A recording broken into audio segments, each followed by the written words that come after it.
Wah, ada telur puyuh. Lumayan ini. Dapat telur puyuh. Banyak, aduh. Alhamdulillah. Masuk plastik dulu.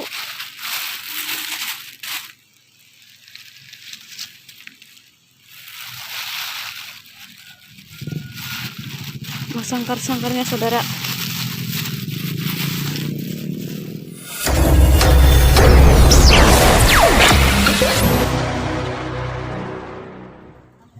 Halo, assalamualaikum warahmatullahi wabarakatuh. Selamat siang.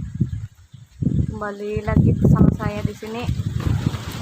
Hari ini saya ingin mengajak ke daerah Persil, tepatnya di kebun karet. Kebun karet Persil.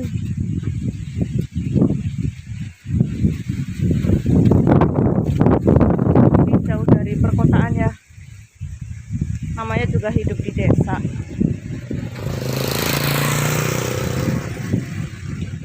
Kita mau mengambil buah karet. Ini pohon karet. Karet.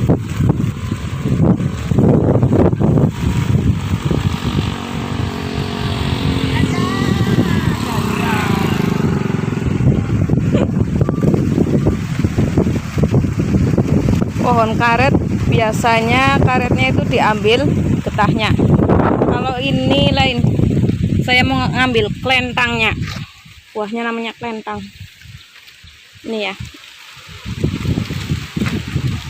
Ini kalau musim panas biasanya buah kelentangnya itu pada pecah, terbelah. Ini kalau diolah bisa dijadikan sayur. Prosesnya nanti dikupas dulu. Setelah dikupas, direbus apa diolah menjadi sayurnya, itu perebusannya lama. Kalau sudah direbus baru direndam selama kandungan racunnya itu hilang.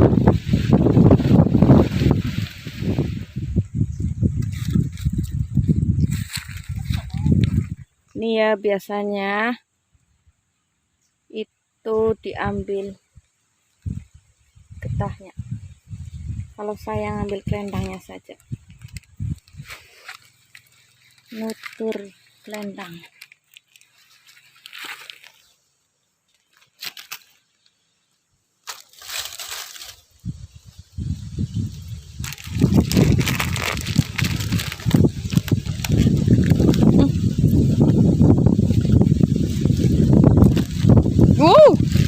Lipat.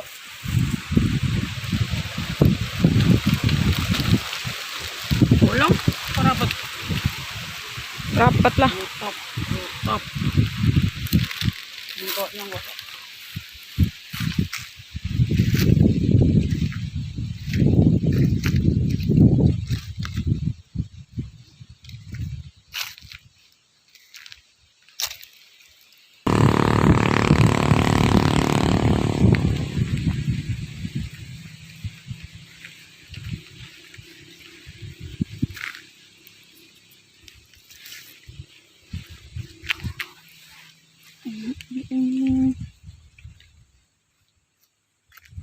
Lumayan banyak. Masukkan.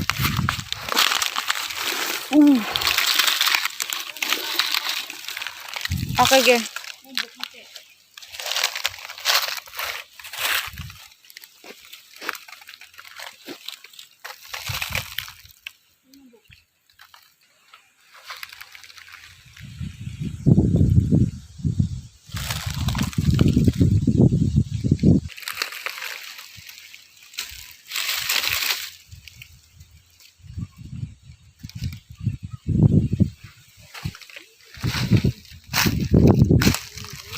Dapat banyak teman-teman, nih seperti telur puyuh ya bentuknya.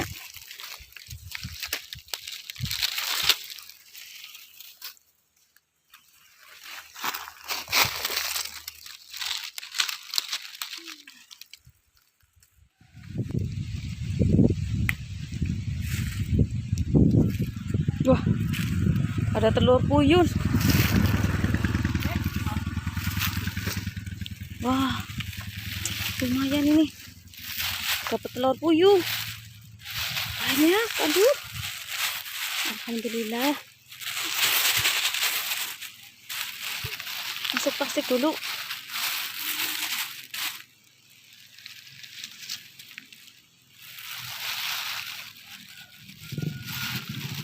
Sangkar-sangkarnya saudara. Teng. Alhamdulillah sudah dapat seplastik. Tinggal dikupas dulu.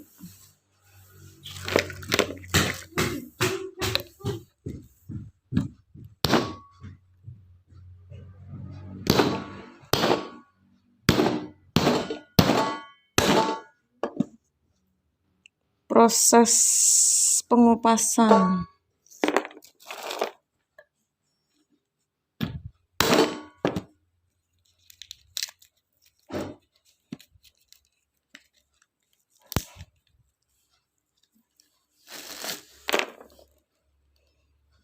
Biji karet ini mengandung kadar asam sianida ya teman-teman. Jadi kalau misalnya proses perebusan dan perendamannya tidak sesuai dengan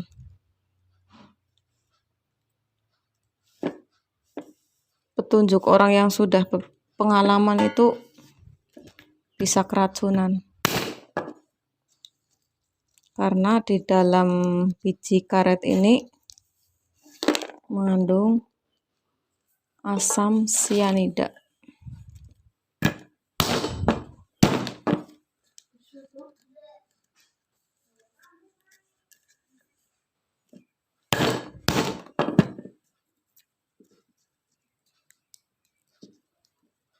Prosesnya ini kulitnya dihancurkan dulu. Dihancurkan.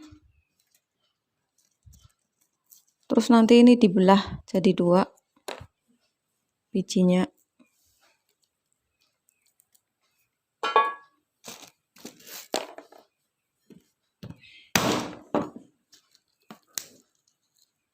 Sudah dibelah, baru direbus selama 2 jam.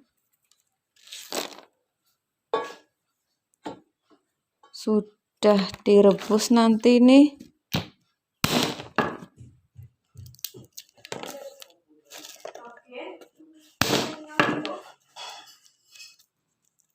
direndam selama 2 hari 2 malam. Setiap 6 jam sekali itu airnya diganti supaya kandungan racunnya itu hilang.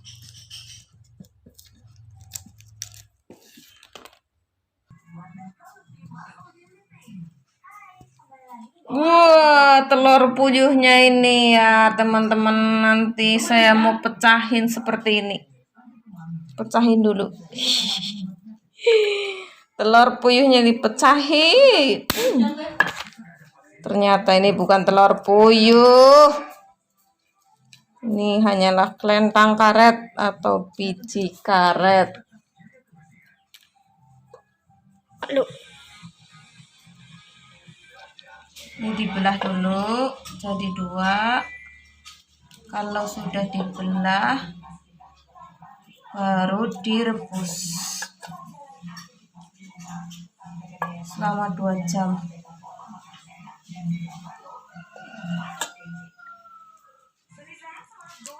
Ini karena hanya sedikit, paling rebusnya tidak sampai 2 jam.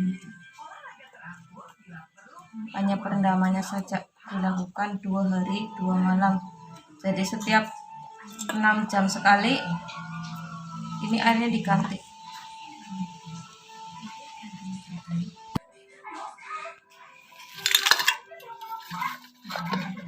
Sudah dibelah semua ini,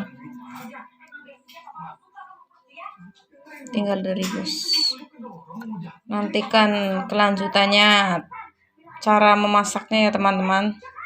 Terima kasih. Wassalamualaikum warahmatullahi wabarakatuh.